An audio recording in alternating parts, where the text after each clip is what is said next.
the Berenstain Bears. This is Daisy and my name is Aurora.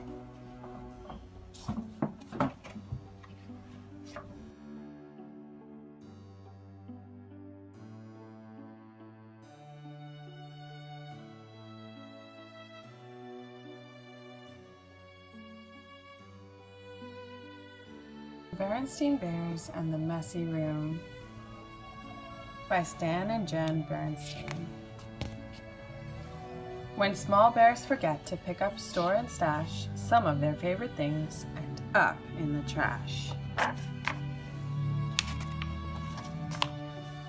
From the outside, the bear's treehouse, which stood beside a sunny dirt road deep in bear country, looked very neat and well kept. The flower bed sparkled with red, yellow, and blue tulips.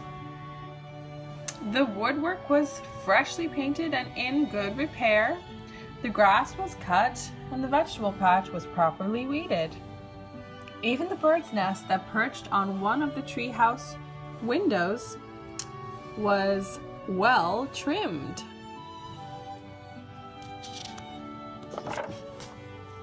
The inside of the bear's treehouse was neat and clean too. The pictures were straight. The piano was dusted. The kitchen was spick and span.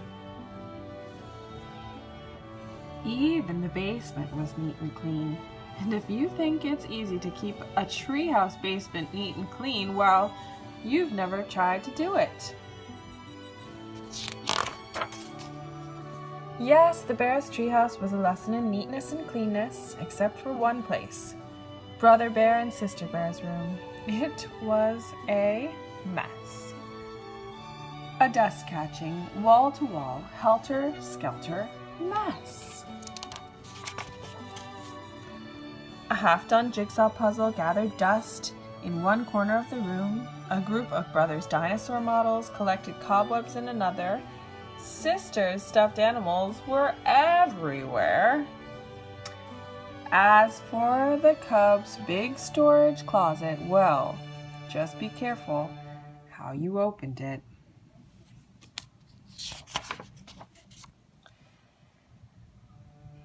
It wasn't that brother and sister were naturally messy. They tried to keep their room straight. They made their beds most of the time. And they swept up and picked up once in a while. The trouble was that when cleanup time came, they spent more time arguing than cleaning. How am I supposed to sweep with your dumb dinosaur toys all over the floor? Argued Sister.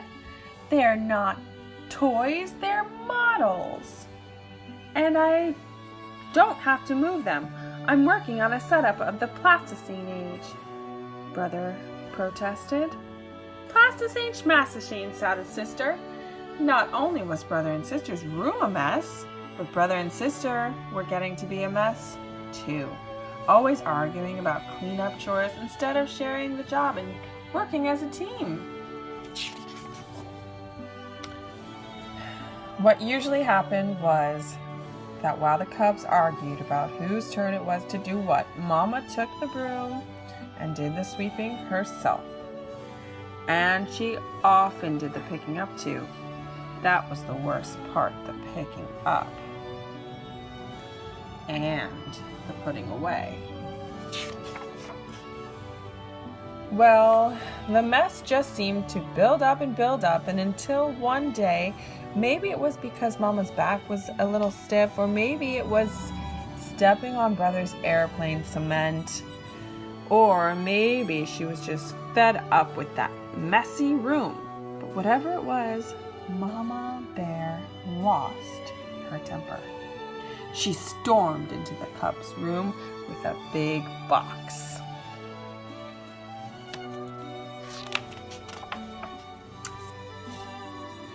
The first thing we have to do is get rid of all this junk, she said.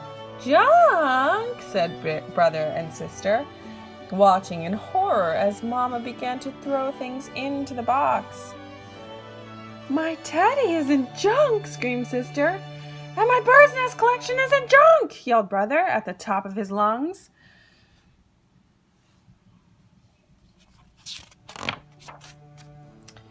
The screaming and yelling got so loud that it reached Papa, who was in his workshop putting the finishing touches on a batch of chairs that had been ordered by one of his customers. He couldn't imagine what was wrong. He hurried up the stairs and looked into the messy, noisy room. It didn't take a deep thinker to figure out what was going on. Quiet! Papa got Mama's and the Cubs' attention and called a family meeting right then and there. Now the mess has really built up in this room, he said. In fact, it's the worst case of messy buildup I've ever seen. And it isn't fair, he continued. It isn't fair to your mama and me because we have a lot of other things to take care of. And it isn't fair to you because you really can't have fun or relax in a room that's such a terrible mess.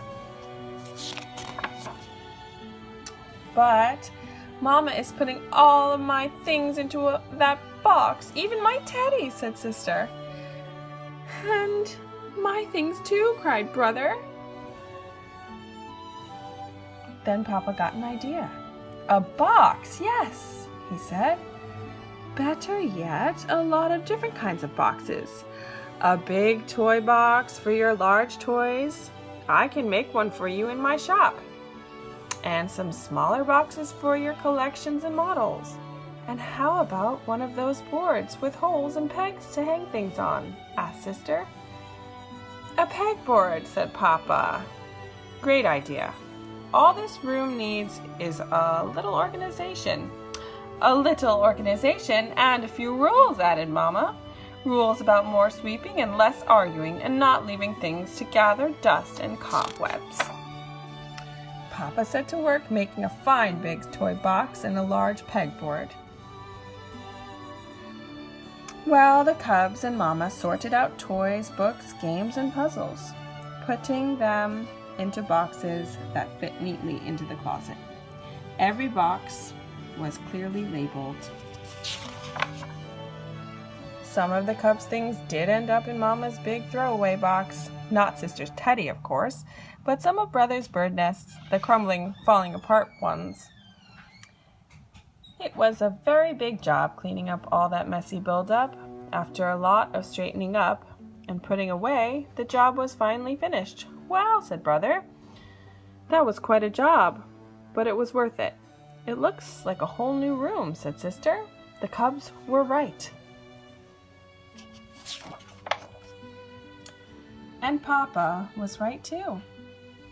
It was so much more enjoyable to live in a room that was neat and clean and well organized, and so much more relaxing. It wasn't as exciting to open the big storage closet now, but it was much more practical and a lot more fun. The end.